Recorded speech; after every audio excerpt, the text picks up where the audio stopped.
Hey, good evening, YouTube Live. It is a sincere pleasure to get to be here with you.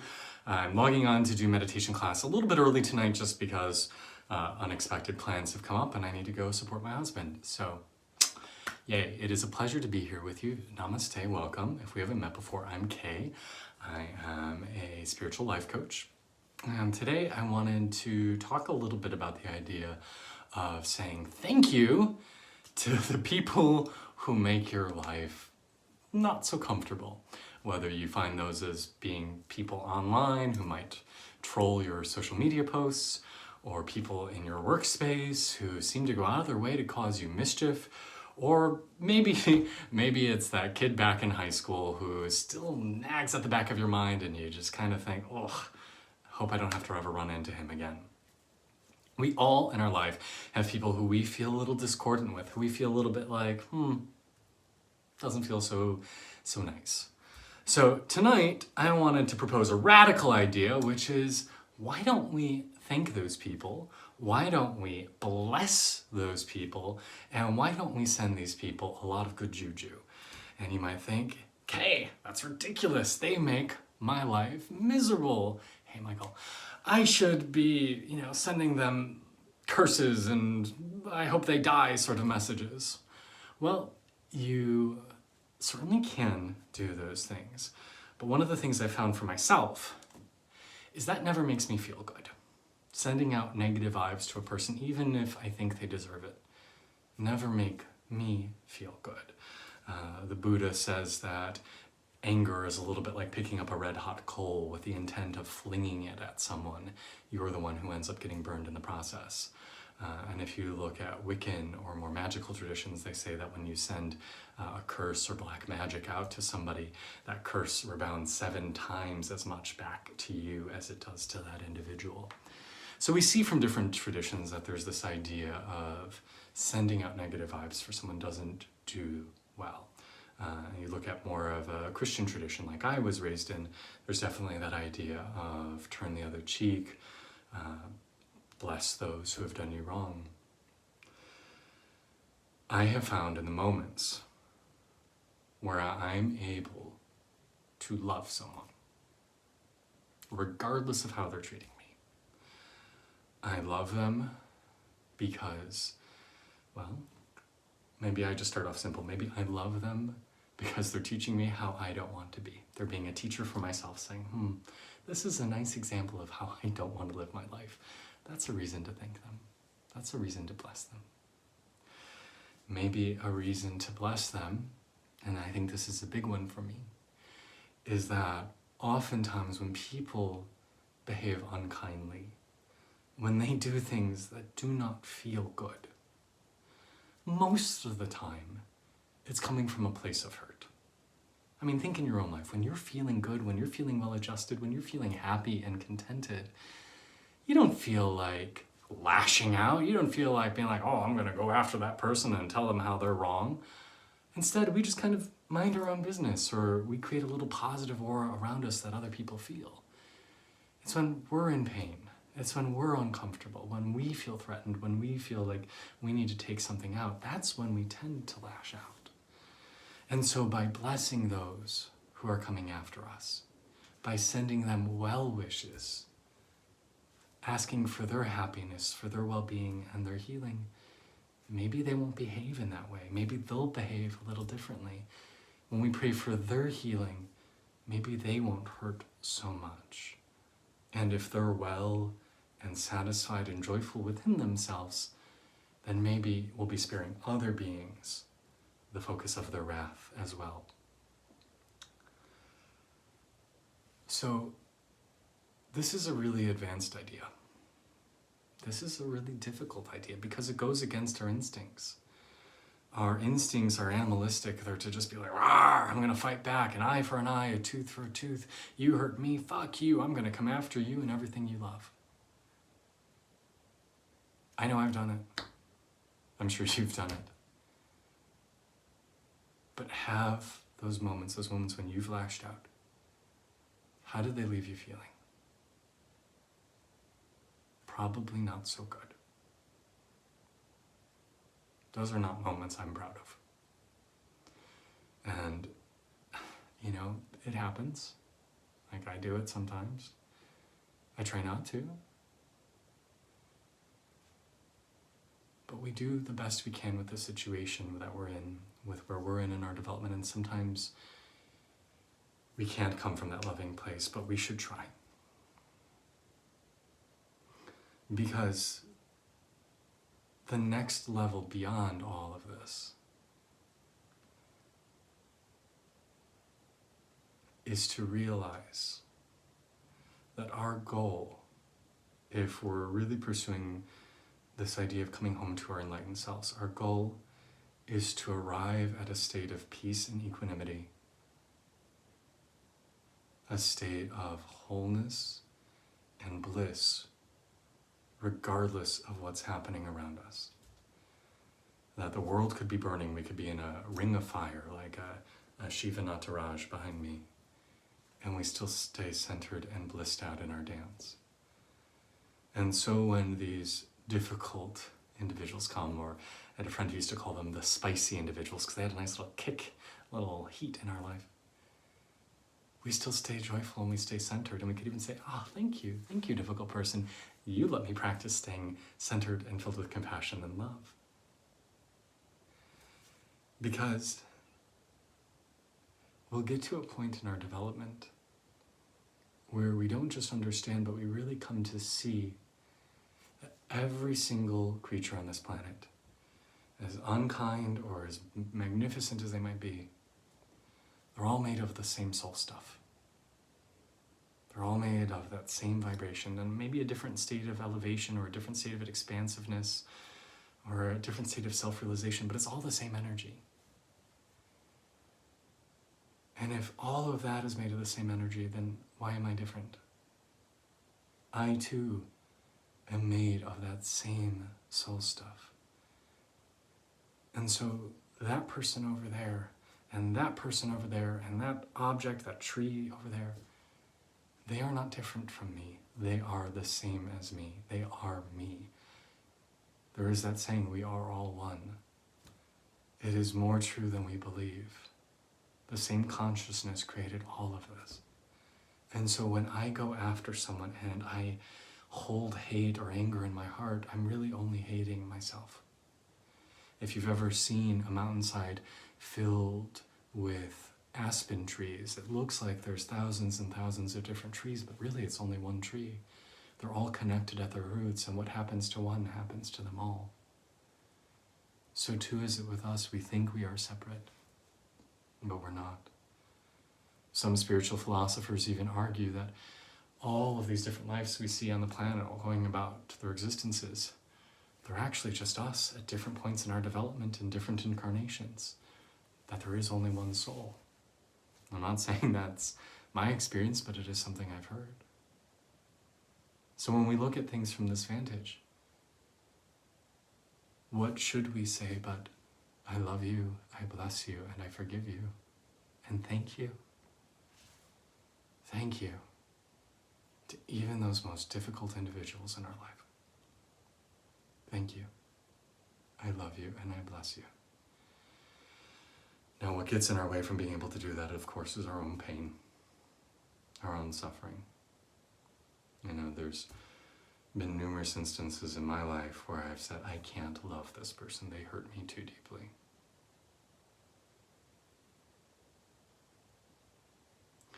And then a while goes by, and I continue to grow, I continue to evolve, and I start to see that had those experiences with that individual not happened, I would not have become the person that I am.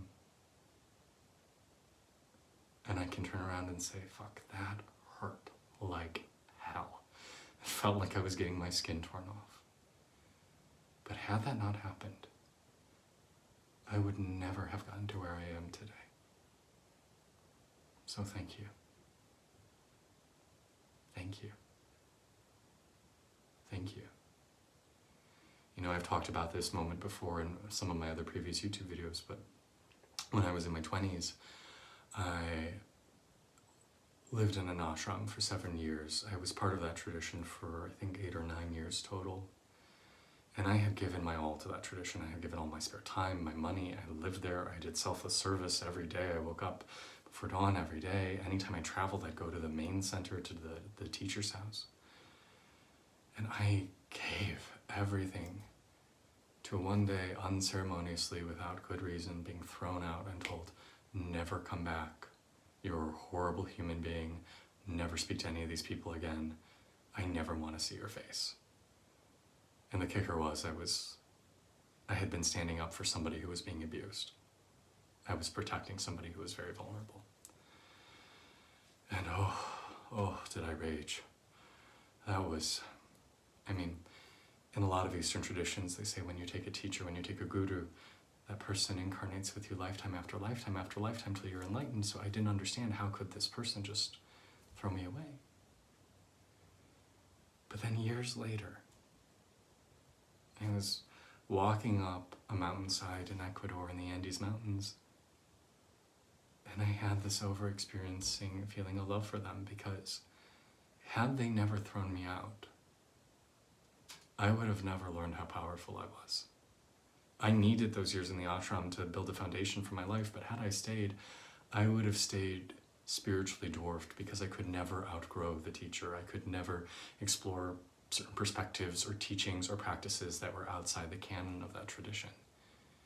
And by giving me the most difficult experience I could imagine, it taught me resiliency, it taught me my worth, it taught me grit, and it allowed me to open my wings and expand in a way I never would have. But for years after, I thought that was the most painful, most evil thing that could have happened to my life, to have, basically, if you're a Christian, Jesus show up and say, I'll bring to heaven everybody but you. You're singled out. I felt like my Savior had forsaken me. And to arrive at a place where I can see the perfection in that, and I can bless them, and I can, with all my heart, thank them for that. Even though it sucked hairy monkey balls.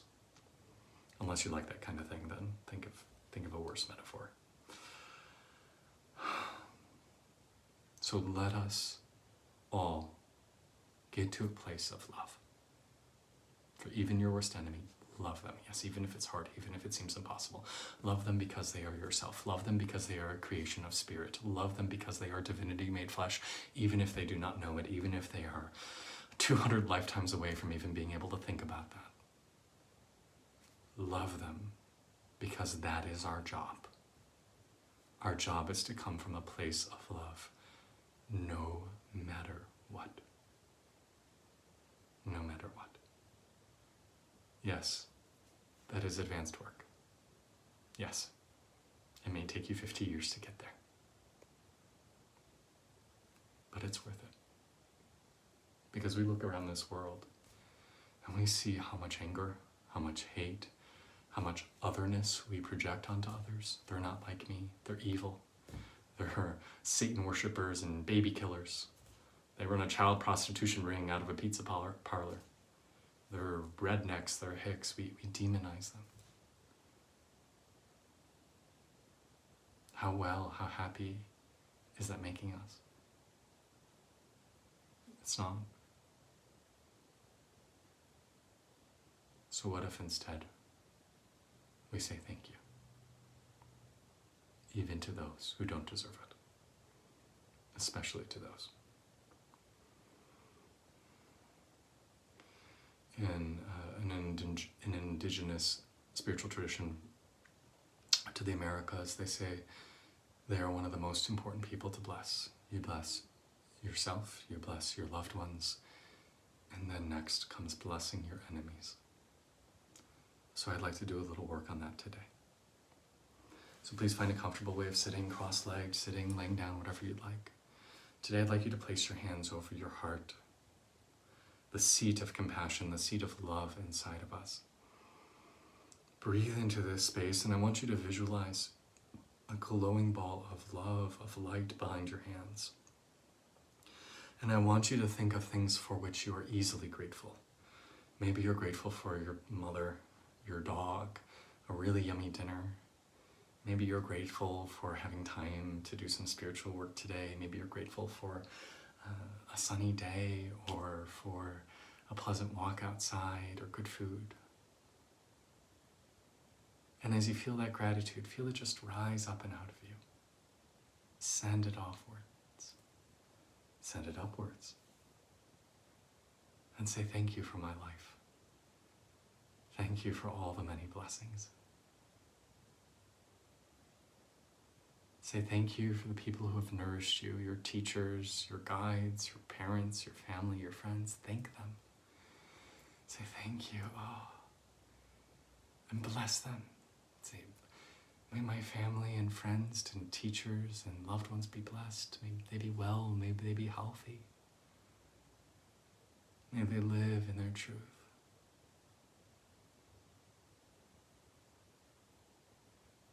And then do the same for maybe not your friends and loved ones, but maybe your acquaintances. I bless and love and wish well-being and happiness for my coworkers, my acquaintances, my neighbors, even the difficult ones.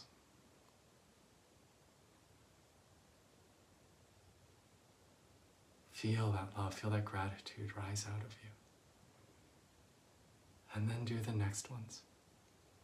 Your enemies, your haters, the people who do not wish you well, or people who you view as being the source of a lot of your troubles. Donald Trump, Mitch McConnell, or if you would rather, Nancy Pelosi, depending on what you think, right? Again, it doesn't matter. It doesn't matter. I bless you. I love you. Thank you. Oh, that sometimes feels hard, right? Oh, I'm going to say it anyway. Thank you. You teach me what I do not want to be. Bless you. Because here's the real thing, right?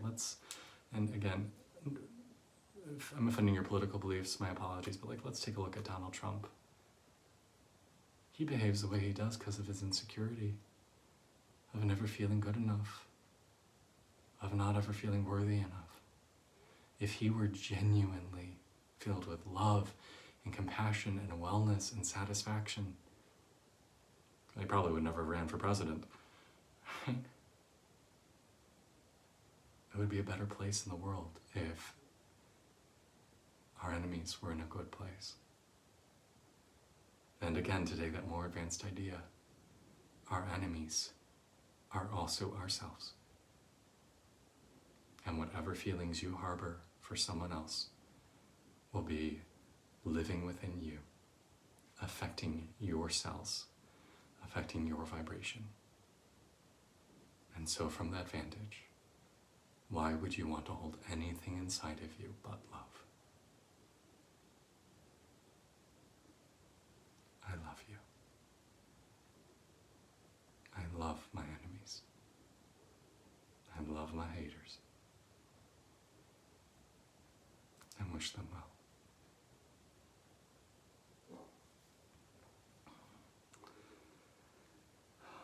I hope this is meaningful for you. Again, this is a hard one. This one's not easy, but it's worth it.